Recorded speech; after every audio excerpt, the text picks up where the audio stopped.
മറ്റൊരു പ്രധാനപ്പെട്ട വാർത്തയിലേക്കാണ്. Wayanad DCC president ND അപ്പച്ചൻ രാജിവെച്ചു. പാർട്ടിയിലെ വിഭാഗീയതയ്ക്കിടെയാണ് രാജി. KPCC നേതൃത്വത്തിന്റെ നിർദ്ദേശപ്രകാരമാണ് രാജിവെച്ചത്. പകരം ചുമതല കൽപ്പറ്റ നഗരസഭാ അധ്യക്ഷൻ DJ ഐസക്കിന്. തന്റെ രാജിയിൽ പാർട്ടി മറുപടി പറയുമെന്ന് ND അപ്പച്ചൻ മാധ്യമങ്ങളോട് പ്രതികരിച്ചു. വിവരങ്ങളുമായി റിയാസ് KMR ചേരുന്നുണ്ട്. റിയാസ്, വയനാട് DCC പ്രസിഡന്റായ ND അപ്പച്ചനാണ് ഇപ്പോൾ രാജിവെച്ചിരിക്കുന്നത്. എന്തായിരിക്കും ഈ രാജിക്ക് ഇടയാക്കിയ ഒരു സാഹചര്യം? കൂടുതൽ വിവരങ്ങൾ എങ്ങനെയാണ്? തീർച്ചയായും കാർത്തു, കഴിഞ്ഞ ഏതാനും ദിവസങ്ങളായി നമ്മളും ഈ ND അപ്പച്ചന്റെ രാജി കാത്തിരിക്കുകയായിരുന്നു, രാജി വാർത്ത കാത്തിരിക്കുകയായിരുന്നു. കാരണം കഴിഞ്ഞ ദിവസം സോണിയാഗാന്ധി, ഒപ്പം തന്നെ രാഹുൽ ഗാന്ധി, പ്രിയങ്ക ഗാന്ധി എന്നീ കോൺഗ്രസിന്റെ സമുന്നതരായ നേതാക്കൾ വയനാട്ടിൽ എത്തിയപ്പോൾ തന്നെ ND അപ്പച്ചനോട് ഈ വിഭാഗീയത പരിഹരിക്കാനാവാത്ത സാഹചര്യത്തിൽ ഇനിയും തുടരുന്നത് ഉചിതമല്ല, അങ്ങനെയെങ്കിൽ DCC നേതൃത്വം മാറുന്നതാണ് നല്ലത് എന്നൊരു അഭിപ്രായം ഹൈക്കമാൻഡിൻ്റെ ഭാഗത്തുനിന്നും ഉണ്ടായിരുന്നു. കൂടാതെ ഇതുമായി ബന്ധപ്പെട്ട് DCCയുടെ നേതൃയോഗം ചേർന്നപ്പോൾ AICCയുടെ സംഘടനാ ചുമതലയുള്ള ജനറൽ സെക്രട്ടറി KC വേണുഗോപാൽ ആ യോഗത്തിൽ പങ്കെടുക്കുകയും അതിൻ്റെ അടിസ്ഥാനത്തിൽ ആ യോഗത്തിൽ തന്നെ ഇങ്ങനെ ഇനി മുന്നോട്ട് പോകാൻ കഴിയില്ല, പ്രത്യേകിച്ച് വയനാട് എന്ന് പറയുന്നത് രാഹുൽ ഗാന്ധിയുടെയും പ്രിയങ്ക ഗാന്ധിയുടെയും നേരിട്ടുള്ള ശ്രദ്ധ പതിയുന്ന ഇടമാണ്. അവിടെയാണ് വലിയ തോതിലുള്ള വിഭാഗീയത പാർട്ടിക്കകത്ത് ഉള്ളത്. ആ വിഭാഗീയ പ്രശ്നം പരിഹരിക്കാത്ത രീതിയിലുള്ള ഒരു നേതൃത്വം തുടരുന്നത് യോജിക്കാൻ പറ്റില്ല എന്ന് KC വേണുഗോപാൽ തന്നെ ശക്തമായ താക്കീത് എല്ലാ നേതാക്കൾക്കുമായി നൽകിയിരുന്നു. ഒപ്പം തന്നെ രണ്ട്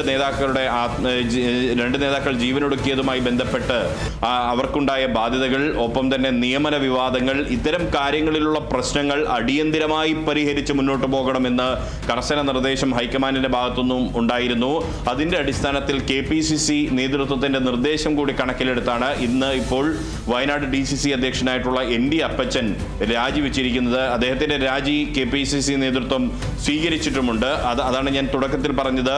കഴിഞ്ഞ ഏതാനും ദിവസങ്ങളായി നമ്മൾ തന്നെ കാത്തിരിക്കുകയാണ്, ND അപ്പച്ചന്റെ രാജിക്ക് വേണ്ടി കാത്തിരിക്കുകയാണ്. കാരണം KC വേണുഗോപാലും മറ്റ് ഹൈക്കമാൻഡിന്റെ സോണിയാഗാന്ധി, രാഹുൽ ഗാന്ധിക്കും എല്ലാം തന്നെ വലിയ അതൃപ്തി ഉണ്ടായിരുന്നു ഈ വയനാട്ടിലെ വിവാദങ്ങളിൽ. ആ വിവാദങ്ങളിൽ ഹൈക്കമാൻഡിന് അതൃപ്തി വന്നതിന് പിന്നാലെ തന്നെ ഏത് ദിവസമായിരിക്കും അത് ND അപ്പച്ചൻ സ്വയം രാജിവെക്കുമോ അതല്ല പാർട്ടി ND അപ്പച്ചനെ നീക്കുമോ എന്നത് മാത്രമായിരുന്നു അറിയാനുണ്ടായിരുന്നത്. പക്ഷേ ND അപ്പച്ചൻ ഇന്ന് സ്വയം രാജിവെച്ച് മാറിയിരിക്കുന്നു. അദ്ദേഹം പറഞ്ഞത് പാർട്ടി നേതൃത്വം ഇതിന് മറുപടി പറയും എന്നുള്ളതാണ്. ഇന്നലെയാണ് NM വിജയന്റെ കുടുംബത്തിന്റെ കുടിശ്ശിക, ബാങ്കിൽ ഉള്ള കുടിശ്ശിക, അത് KPCC നേതൃത്വം ഏറ്റെടുക്കുകയും 60 ലക്ഷം രൂപ അത് KPCC നേതൃത്വം തന്നെ അടച്ചു തീർക്കുകയും കോൺഗ്രസ് പാർട്ടിക്ക് ഏറ്റവും കൂടുതൽ പഴി കേൾക്കേണ്ടി വന്നത് NM വിജയന്റെ ജീവനൊടുക്കലുമായി ബന്ധപ്പെട്ടാണ്. ആ ഒരു സാഹചര്യം ഉണ്ടാക്കിയത് കോൺഗ്രസിനകത്തെ വിഭാഗീയ പ്രശ്നങ്ങളാണ് എന്നുള്ളത് പകൽ പോലെയുള്ള ഒരു സത്യമാണ്.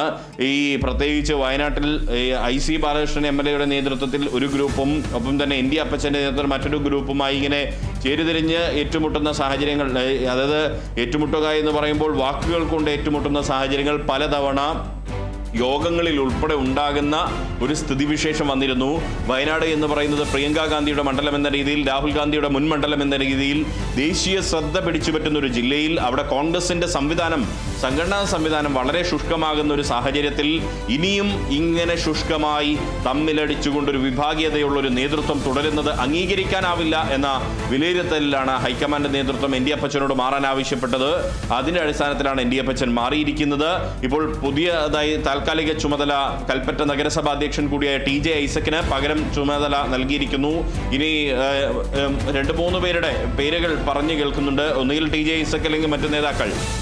അവരിൽ ആരായിരിക്കും? കാരണം എല്ലാവരെയും ഒരുപോലെ ഏകോപിപ്പിച്ചു കൊണ്ടുപോകാൻ പറ്റുന്ന ഒരു നേതാവിനായിരിക്കും ഇനിയുള്ള DCC അധ്യക്ഷന്റെ ചുമതല ഹൈക്കമാൻഡ് നൽകുക. ഇന്ന് രാത്രിയോ അല്ലെങ്കിൽ ഈ അടുത്ത ദിവസങ്ങളിലോ ആയി അതിന്റെ വിശദാംശങ്ങൾ, പുതിയ വയനാട് DCC അധ്യക്ഷൻ ആരായിരിക്കും എന്നതിന്റെ പ്രഖ്യാപനം ഉണ്ടാകും. ഒരുപക്ഷെ അത് ഹൈക്കമാൻഡ് പിന്നീട് ഉടൻ തന്നെ അറിയിക്കാനുള്ളൊരു സാധ്യതയാണ്. കാരണം തദ്ദേശ ഭരണ തെരഞ്ഞെടുപ്പിന് മുന്നോടിയായി തന്നെ ഇത്തരം പ്രശ്നങ്ങളെല്ലാം തന്നെ പൂർണ്ണമായും പരിഹരിച്ചുകൊണ്ട് കോൺഗ്രസിന് അനുകൂലമായ സാഹചര്യം ഉണ്ടാക്കിക്കൊണ്ട് കോൺഗ്രസിന്റെ ശക്തി കേന്ദ്രമായ വയനാട്ടിൽ തദ്ദേശ തെരഞ്ഞെടുപ്പിൽ ഒരു ഉജ്ജ്വല വിജയമാണ് കോൺഗ്രസ് നേതൃത്വം ലക്ഷ്യമിടുന്നത്. അത് കഴിഞ്ഞ് വരുന്ന നിയമസഭാ തെരഞ്ഞെടുപ്പിലും വയനാട് ജില്ലയിലെ 3 സീറ്റുകളും കോൺഗ്രസിന് നേടിയെടുക്കണമെന്നൊരു ശക്തമായൊരു ടാർഗറ്റാണ് കോൺഗ്രസ് നേതാക്കൾക്ക് സോണിയാഗാന്ധിയും രാഹുൽ ഗാന്ധിയും പ്രിയങ്ക ഗാന്ധിയും അടക്കമുള്ള മുതിർന്ന നേതാക്കളും ഹൈക്കമാൻഡും നൽകിയിരിക്കുന്നത്.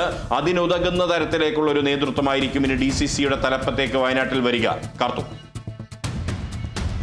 ശരി, വയനാട് DCC പ്രസിഡന്റായ ND അപ്പച്ചൻ രാജിവെച്ചു എന്നൊരു വാർത്തയാണ് പുറത്തു വരുന്നത്. പാർട്ടിയിലെ വിഭാഗീയതയ്ക്കിടെയാണ് രാജി ഉണ്ടായിരിക്കുന്നത്. KPCC നേതൃത്വത്തിന്റെ നിർദ്ദേശപ്രകാരമാണ് ഇത്തരത്തിലൊരു രാജി ഉണ്ടായത്.